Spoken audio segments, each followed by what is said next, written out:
Miss Maniacs, welcome to another Top 5 Wednesday brought to you by the Goodreads group linked in the description. This week's topic is top 5 books that you were spoiled for. This topic actually made me realize how lucky I have been. I haven't been spoiled for a lot of books, and in a couple of them that's on this list, I can take at least 50% of the blame.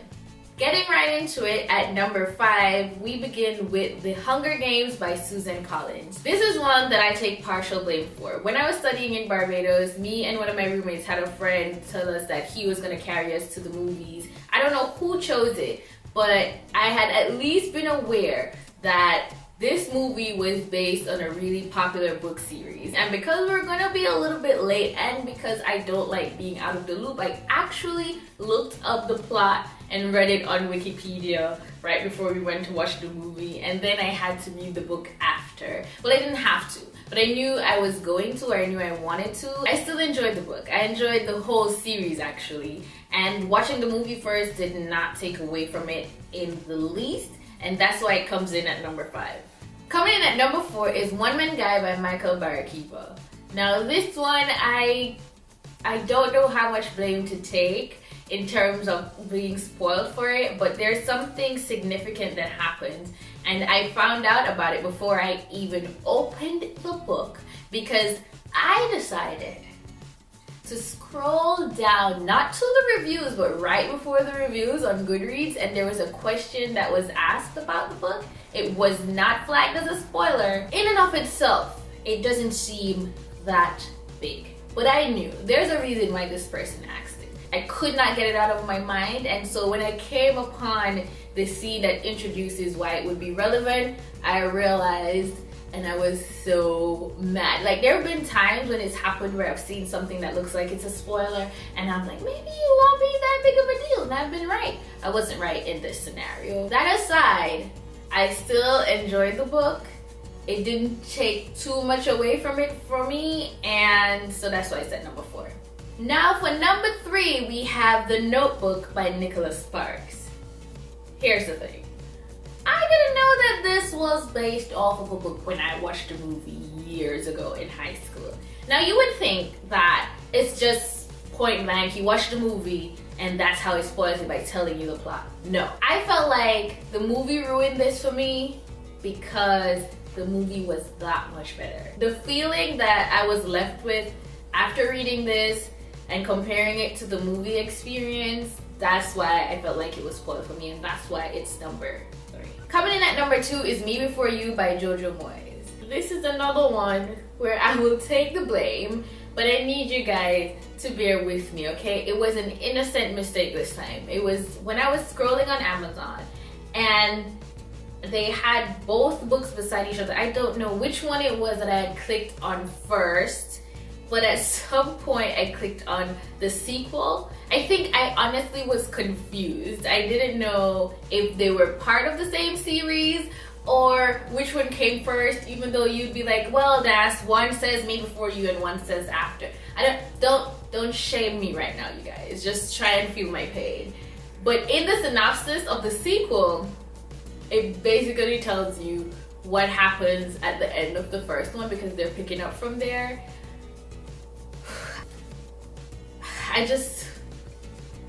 A little piece of me just deflated. I didn't know it. I actually was not going to read the book after that because I was like, I'm not gonna read it, or if I'm gonna read it, I've pushed it back. Then I saw the trailer for the movie and it roped me right in. I do want to say though, that even though I knew what was going to happen, it still broke me a little by the end of this book.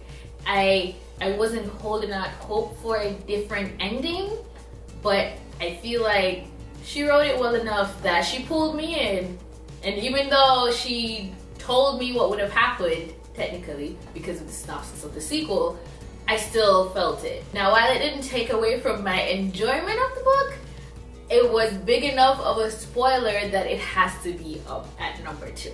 Now, coming in at number 1, basically is this whole series, Harry Potter by J.K. Rowling.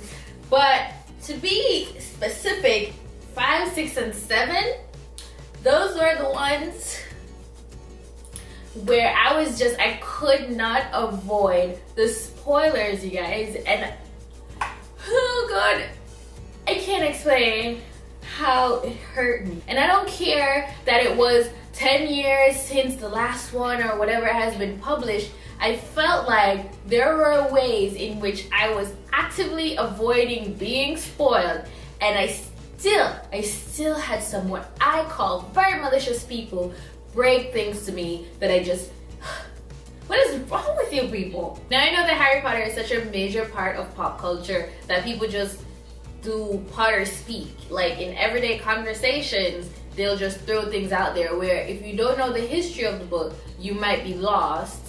But then also, they're spoiling things for you. I get that. I get it. I'm not mad at people for it. I get that Tumblr is not a safe space if you haven't read this book or if you're in the process of reading it or any of them for the first time. But I am convinced that there was some energy being sent out into the world. I would literally avoid social media. And then the minute I log on to just post one simple tweet. I don't need to just scroll, just look at whatever was happening, and I would see a tweet that put a Harry Potter situation or a Harry Potter analogy next to some current affair in a way that I was like, this is ridiculous, this is intentional, and you people are savages. The worst one though, the worst spoiler, I'm not gonna say what the spoiler is, but the worst way in which I was spoiled was when I was reading a whole entire other book, a YA, I won't say the name, and it revealed one of the biggest spoilers. Now let me tell you, I had heard a term, like the term that it gives away in the spoiler, I had heard it so many times, I never thought twice about what it meant, how it was relevant, especially when I had started reading the book.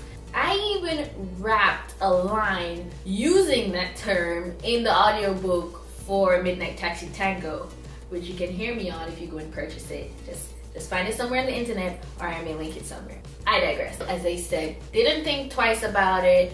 My brain had just decided that we are going to play naive. We're not going to look into it. We're going to avoid things until we get to the end. But no, this book just could not see me happy.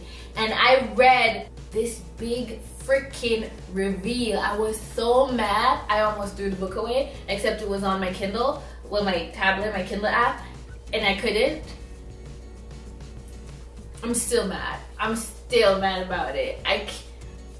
What is wrong with people? Anyways, like I said, I've still been pretty lucky when it comes to being spoiled for books. I think that the fact that despite having experienced the spectrum of emotions in terms of being spoiled, from being like, I know already, it's whatever, to my life is ruined, you wicked, wicked person, I'm gonna count my blessings. And I'm gonna wrap this video up right here.